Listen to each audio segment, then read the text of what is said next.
Good afternoon. I'm Channel Technical Agronomist Matt Nelson, coming to you today with another Channel Western Iowa Agronomic update.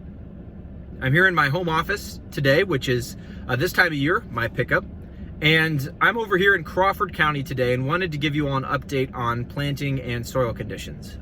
Main concern being lack of moisture. So as we start to get into parts of Western Iowa where we've missed some of this spring moisture, things are pretty dry, especially if your ground is tilled. We're seeing no-till ground still hold on to that moisture.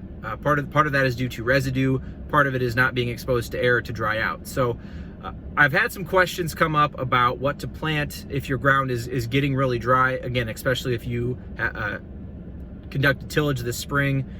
And we'll start with corn. So a few things to think about with corn planting into dry conditions. We're going to want to plant a little bit deeper. So normal depth would be anywhere from 1.5 inches to 2 inches.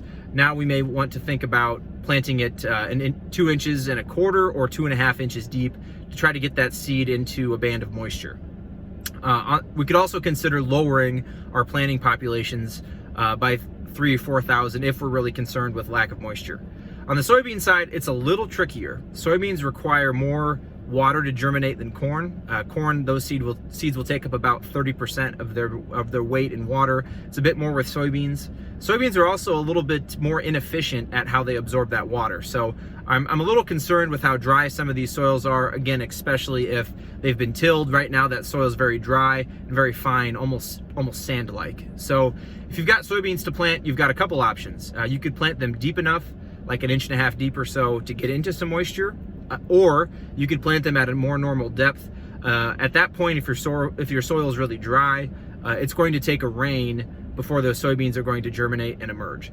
The risk with deep planted soybeans is that if we get a rain and it's a rather heavy one, we could have some crusting issues, which would then affect emergence. Thanks for watching, and we'll talk to you next week.